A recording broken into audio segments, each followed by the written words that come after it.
Hello friends, Rajdev Sneha ব্লগে তোমাদেরকে অনেক অনেক স্বাগত। তো ফ্রেন্ডস, তোমরা যারা আমাদের আগের ব্লগটা দেখেছিলে, তো আমরা কিন্তু বলেছিলাম যে আমাদের এখানে কালী মন্দিরে 29 তারিখে পুজো হবে। তো গতকালকে ছিল ফ্রেন্ডস 29 তারিখ, তোমরা সবাই জানো। আর আমাদের এখানে ছিল পুজো। আর আমরা বলেছিলাম যে মন্দির অনেক সুন্দর করে সাজানো হবে। তো এই যে তোমরা দেখতেই পাচ্ছ, মন্দির কিন্তু অনেক সুন্দর করে এখানে সাজানো হয়েছে। খুবই ভালো লাগছিল, অনেক সুন্দর করে লাইটিং করা ছিল মন্দিরে, অনেকটাই সুন্দর লাগছিল দেখতে।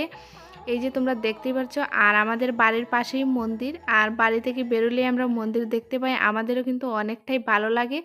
তো এই যে দেখতেই পাচ্ছ, গেটও কিন্তু কমপ্লিট হয়ে গেছে এখানে। আর এখন চলে এসেছি আমরা ভিতরে। তো আগের দিন আমরা তোমাদেরকে মা তারাকে ভালো করে দেখাতে পারিনি, কারণ এখানে গেট লাগানো ছিল মন্দিরের।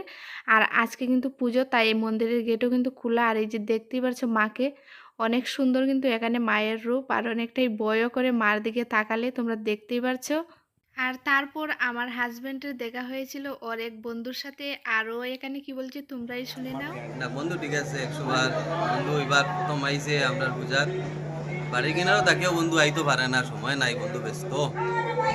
আমরা করি এবছর বন্ধু সময় পাইছে, বন্ধু আইছে, ভাল লাগছে। ঠিক আছে বন্ধু, এনজয় করো মার পূজা। আমি তোরা ব্যস্ত আছি, ওদিকে কাজ করি। তো ফ্রেন্ডস, এখন কিন্তু মায়ের পূজা শুরু হয়ে গেছে। এই যে তোমরা দেখতে পাচ্ছ, এখানে পণ্ডিতজি পুজো শুরু করে দিয়েছে।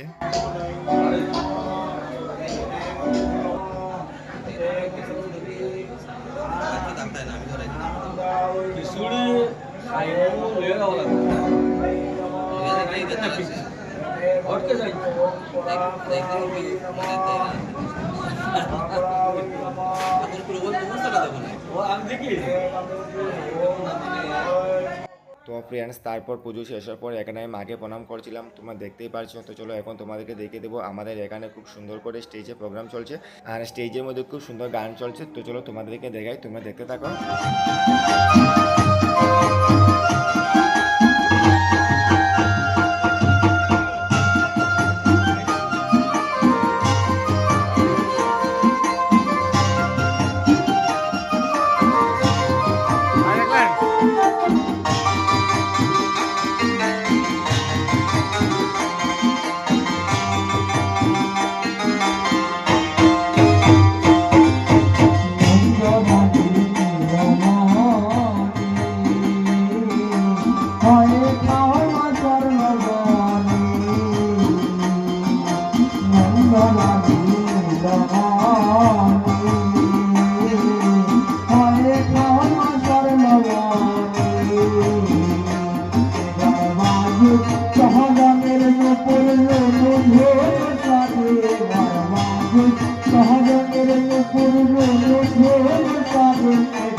তারপর আমাদের আজকের ব্লগটা তোমাদের কাছে ভালো লাগলে আমাদের চ্যানেলটা সাবস্ক্রাইব করে আমাদের পাশে থাকো। তো চলো সবাইকে টাটা, বাই বাই।